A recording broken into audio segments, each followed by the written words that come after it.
1990 habang umiiral ang martial law sa Pilipinas, mahigpit namang namumuno sa Cambodia ang Khmer Rouge. Isang rehimeng tumitil ng tinatayang milyong-milyong Cambodian sa isang genocide.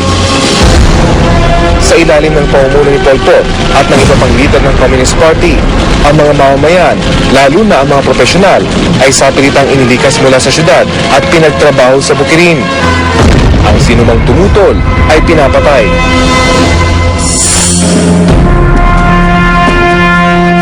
Sa loob ng mahigit 3 dekada, nakaranas ang bansa ng gyera mula sa mga puwersang nag-aasam ng kapangyarihan. Hanggang sa lubusang makalaya ang Cambodia noong 1996. Matinding hirap ang dinanas ng mga Cambodian sa kanilang kasaysayan. Ngayon, kasama ng isang Pilipinong gumagawa ng reforma sa bansang ito, papasukin ko ang Cambodia.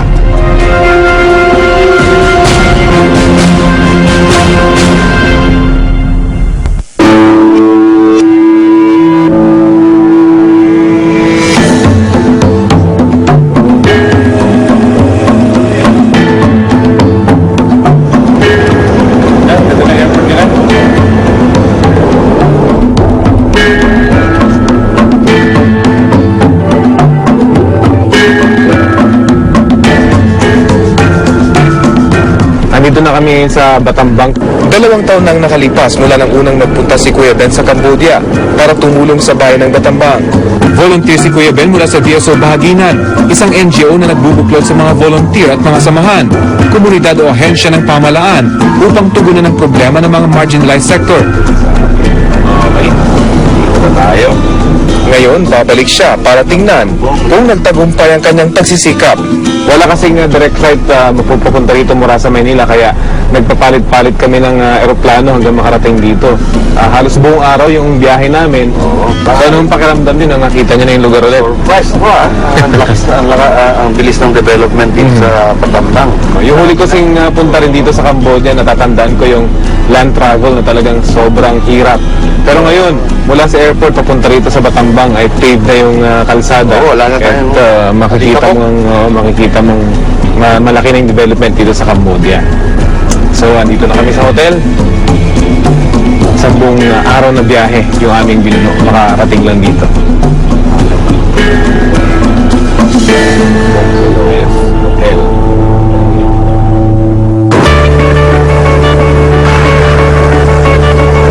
Ang Battambang ang pangalawang pinakamalaking bayan sa Cambodia.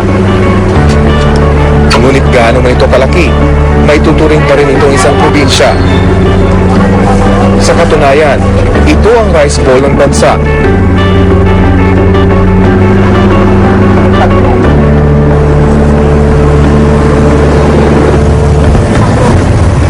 Bago namin puntahan ang project site, pinatikim muna ako ni Kuya Ben ang pagkaing Cambodian. Water snake, ahas. And this one, na maliit, snake. Ito talagang marami dito sa Cambodia. Mga nakikita to sa mga pilapil. Nakikita mo yung 10 buong ahas talaga siya. In oil. So, ang pagkain nila yan, i-unwrap lang yung coil niya, kakagatin na lang, crunchy. Ito rin yung mga kinakain ng mga Cambodians noong panahon ng giyera. Meron pa palang daga doon isa. Okay. Hanggang ngayon, sinaserve pa rin nila ito at delicacy na siya. Nakaya ng mga tiga rito. Tikim tayo ng isang cricket. Bon appetit! Sarap. Sarap. Very good. Good. Sa Pilipinas kasi, may nakain na akong ganito, pero mas malinis siya. Dito, buong buo talaga. Pati yung ulo kasama, pati yung mga paa kasama. Ayos. Yung ahas naman.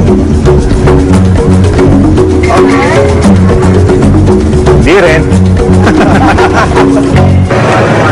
Sa aming paglilibot sa business district ng Battambang, larawan pa rin ito ng isang naghihikahos na bansa.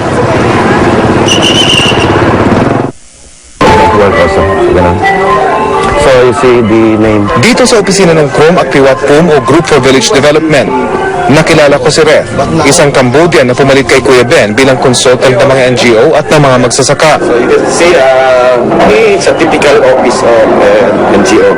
So, I think we have to remove our shoes. So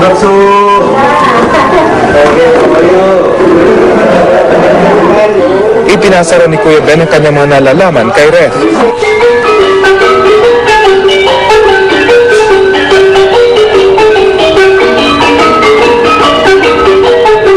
Before Ben came to help you to volunteer in Cambodia, what was the setup in the organization? We work directly with the community also. But the strategy of working there, mostly some part is development and some part is relief or we provide them things. Ang grupo ni Ref ang sumusuporta sa mga komunidad dito sa Battambang upang maibalik ang kalidad ng pamumuhay na nasira noong panahon ng giyera. When the band come to our organization, he has an idea that it would be good if this association will be transformed into the CBO.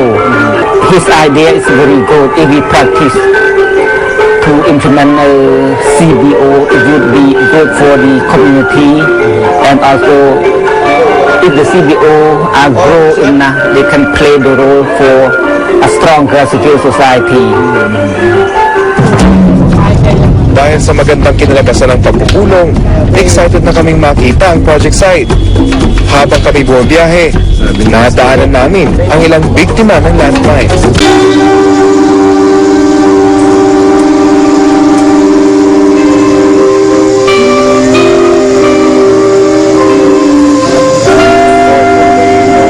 Siya si Him Yung, 58 taong gulang. 1986 nung mangyari ang insidente. Sundalo noon si Him. Naglalakad siya sa gubat malapit sa Thai border nang matapakan ang isang landmine. There were many landmines here before, right? Yes, sir. Can you just explain the tattoo? ឥឡូវអាចទៅយល់អីខ្លះៗបានទេតែទៅនឹងសាក់ទូដែលតែនេះការពារកុំឲ្យត្រូវក្រែប It's to protect, you know, like the wallet that somebody shoot you and they can prevent it. And also like by cutting. Yeah. But when he stepped on the mine and then just lost the leg only, but not die. Habang tinitinan ko ang mga tattoo ni Him, sumagi sa isip ko na katulad din nating mga Pinoy ang Cambodian. Naglalagay ng kung ano-ano sa katawan bilang proteksyon. Hindi nga lang daw naging sapat ang mga tattoo sa katawan ni Him para isalba ang kanyang binti.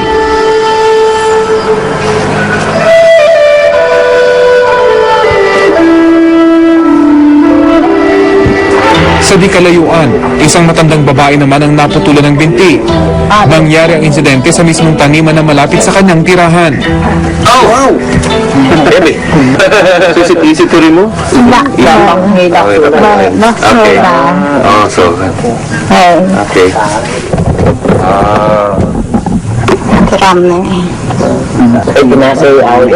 Nagkalat pa rin yung remnants ng gera dito. Kasi itong piece ng artillery na ipinutok daw ng kami Rouge sa Budlok, ginawa na nila itong souvenir. Bigat.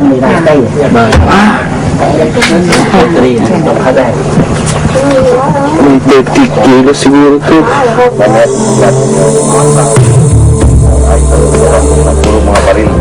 Ang Cambodian Mine Action Center o CMAC ay isang institusyon na aktibo sa pagtatanggal ng mga natitirang artillery at landmine sa buong bansa. Pamana ng 30 taong kaguluhan ay ang libu-libong landmines na nakabaon pa rin sa lupa.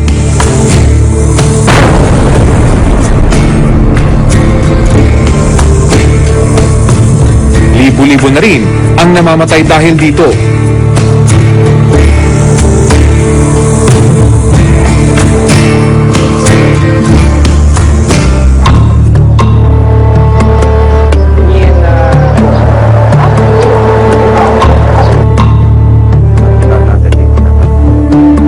Sa Banan Village, makikita ang isa sa mga proyekto ni Kuya Ben at Ref.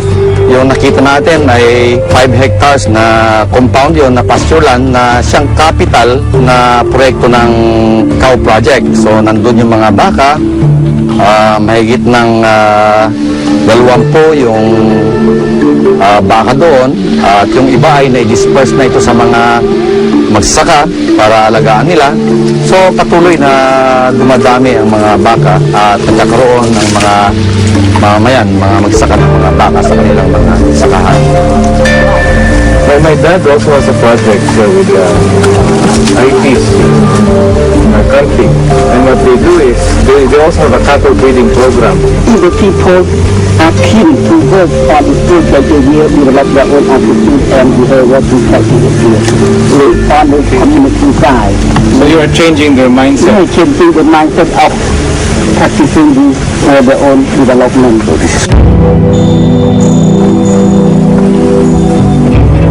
Ganito rin yung project ng daddy ko na sa Zambales. Nagsimula sila sa 10 baka hanggang lumugo yun sa halos 100 yata. Kaya naman nakakatuwa na dito sa Cambodia ay ginagawa na rin nila yung ganitong proyekto para sa kanilang mga livelihood projects.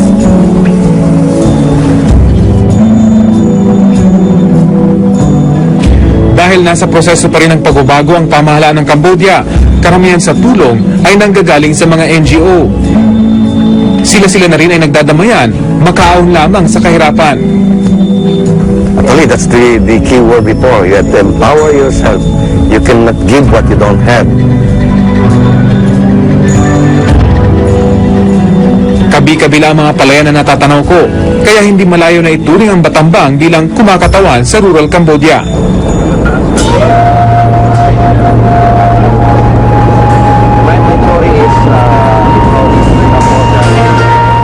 Ngunit ang hindi alam ng karamihan, may malagim na nakaraan ang bayang ito.